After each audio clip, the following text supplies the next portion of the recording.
Johnny Heller with a new For the Hell of It. And by new, I mean I just finished writing and posting it. This is December 2023. This blog is on bloviating, bragging bastards and other holiday thoughts. I was recently a guest on Anna Clement's Clubhouse Room, Narrators Assemble. If you don't know Anna, you should. She's a delight and a wonderful source of good things in a universe that is rapidly filling with wanton ickiness. And what's worse than an icky wonton? If you don't know Clubhouse, it's a social media thingamabob where hosts, attendees, and guests gather in a room which is based on some sort of a theme, like Narrators Assemble, or audiobook schmooze, or left-handed insurance adjusters with deviated septums. It's not on Zoom. You don't see anyone. You only see their headshot photo, and the host can ask attendees to speak live, or they can just put their comments in the chat. Unlike Zoom or Skype, you can be totally naked on Clubhouse, and no one will know. Unless you post that you're naked and then let everyone know that you are. But the point is, I'm not sure why you want to be naked or let everyone know that you are. But the point is, you could be. There you'd be, a guest on somebody's Clubhouse, and you could be talking about the military exploits of the Visigoths without a stitch on, and no one would even think for a second about your fleshy bits and pieces. I mean, why would they? They wouldn't know unless you were talking about King Uric attacking the Vandals and you suddenly shouted, "Damn, I just spilled coffee on my testicle." They would not know otherwise, and which is why I suggest that you always use a thermos coffee cup with a tight lid. Oh, geez, I've gone completely off topic here. This blog is not about being nude on Clubhouse. Where was I? Of course, when you think about it, there are lots of rooms on Clubhouse. I suppose if the Clubhouse room was called Nudists Hour, you'd expect that at least some of the people there would be naked. You know what? I suspect that nudists don't get invited out all that much. You never see them at Denny's. Group of naked seniors at 3 p.m. eating Rudy Tooty fresh and fruity dinners in their birthday suits, sticking to the fake leather, booth backs and seats. Ew. And another thing, you wouldn't expect nudists to just, pop by for a visit, would you? How would that work?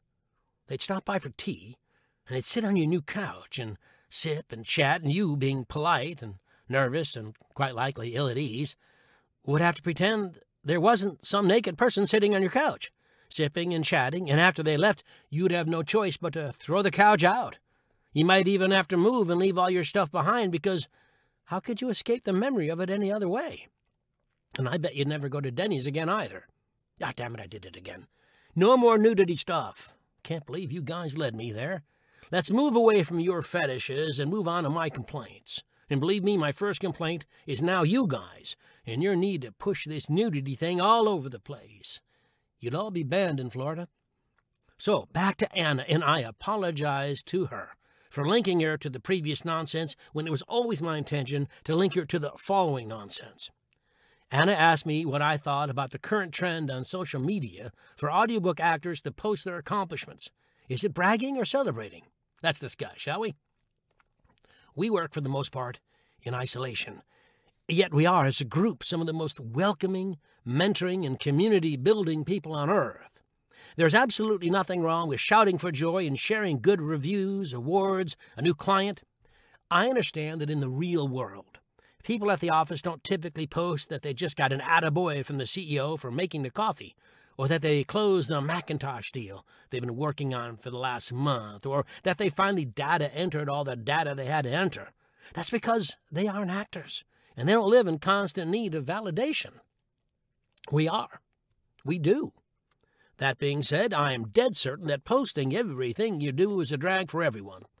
No one cares if you spent 7 hours in your booth today. Why not tell us that you sat on the couch all day?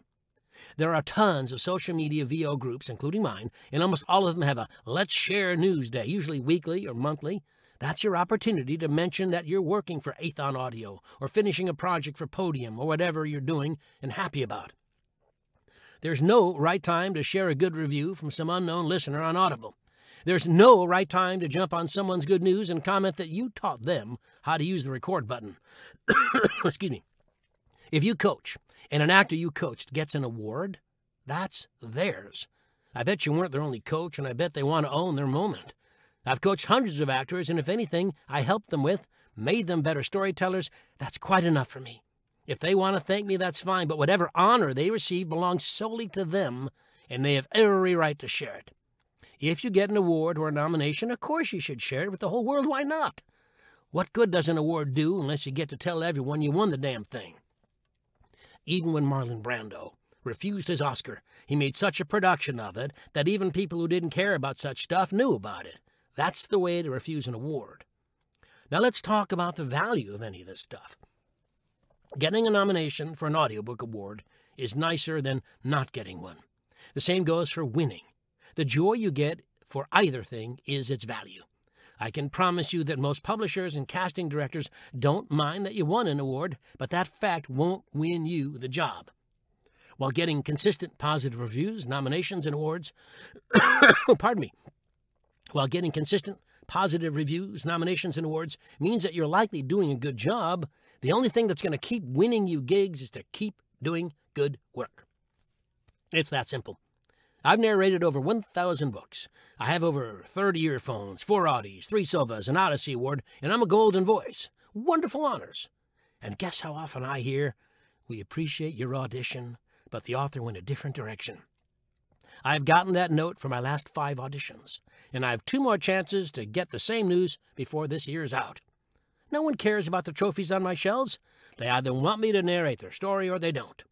Side note, I have a standard response to such news. I always say how sorry I am that the author made such a big mistake, and I hope they realize their mistake in the very near future. The point is, awards are nice. The accolades are wonderful. None of it gets you the next job. It might get you the audition, but the job? No. These days, authors have a lot to say, and if you don't have the voice they hear in their head, you aren't going to be the narrator, regardless of the fact that you are the actor the story needs. That issue of authors having too much say in casting, however, is the stuff of future blogs. Onward. Script prep. All year long, and all of the years before this one, I read social media posts from wannabes sort of our audiobook narrators asking if they have to read the book first.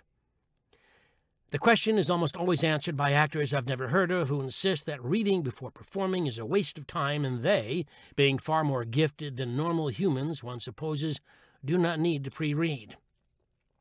On social media, I respond with tact and decorum. Not here. This is my blog, and I feel just fine offending certain sensitive souls. Read the damn book. No one is exempt from knowing the story before telling it. It cannot be overlooked or skipped. You can, if you are that busy, and I have been, send it out to a prep reader who will then send you a chapter-by-chapter story breakdown so you know the characters and what happens. Even in nonfiction, you need to read the thing. Not reading is a disservice to the author, to the listener, and to the craft. Full stop. This is not improv. If you think you have certain skills that make you exempt from this, you are wrong. You don't. No one does. Shut up. Read the book. Social media and politics. I have a Johnny Heller VO page on Twitter, and that's it. I make no political statements there, only acting stuff. I disabled my main Johnny Heller page as I was tired of dealing with all the hate, idiocy, intolerance, and all the general MAGA nonsense. I could no longer tolerate anti-Semite Elon Musk allowing raging ass-doodles and pud sprockets to post lies and praise Nazis. So I quit. You can find me on Facebook, Instagram, and LinkedIn. A quick word on politics. That Donald Trump is the leading candidate of the Republican Party tells you all you need to know about the GOP clown show. They are addle-pated blunderbusses. The lot of them are racist, lob-cocked jolterheads, and I will not pretend otherwise. When someone tells you who they are, believe them. Plugs for 2024. Since the APA conference will be virtual this year, 2024, I have no plans to do a Splendiferous workshop in New York City. However, plans are afoot for a number of workshops. I make no promises except for the LA New England workshops. So 1, LA, Scott Brick and I are looking to a Sunday, March 3rd date for our Business of Audiobooks workshop in LA, the day before the Audis and a week before VO Atlanta. 2, New Mexico. Sean Pratt and I are looking into an Albuquerque, New Mexico workshop at the end of March. If this happens, I'm going to have to stop looking up how to spell Albuquerque. It would be the last weekend of the month, If this interests any of you, please DM me. We need to make sure we have a pride of narrators. I think that's what a group of narrators is called, willing to attend so I can justify the trip. If this goes off, Anna Clements and Joanna Perrin will be on the team, so it'll be great. 3. New Orleans. New Orleans Splendiferous in September. This will be Sean and me and maybe a few other coaches in a workshop vacation setting. We'll meet at a swell hotel and bounce between learning events and NOLA-centered tourist stuff so everyone can bring their partners and we can make it a vacation workshop. New Orleans. No, I just did that. New England Narrator Retreat. That's number 4. This is planned for October 14th to 17th. We're likely to return to the Warren Center, but we are looking around. 5. UK Workshop. Sean and I are looking to returning to the UK in June or July. Details to follow. 6. Ask Us Anything. Don Barnes and I have been doing a live broadcast on Facebook and YouTube, more platforms coming, every Tuesday at 1 p.m. Eastern Time. Please join us and ask away. And stay tuned for more information. Wanted to add that April Richwine and Pink Flamingo Productions put out a collection of Christmas stories from some pretty swell narrators, and I got to do an original story. Look for it wherever audiobooks are sold. Stay informed by subscribing to my YouTube channel and by joining the Johnny Heller Alumni Workshop page on Facebook. And I want to give a quick shout-out to the fantastic Daniela Acitelli for fixing up all of my videos and making them YouTube-worthy. Thank you, Daniela. Be sure to catch her Narrator's Cup of Joe videos. Thanks. Have a wonderful holiday.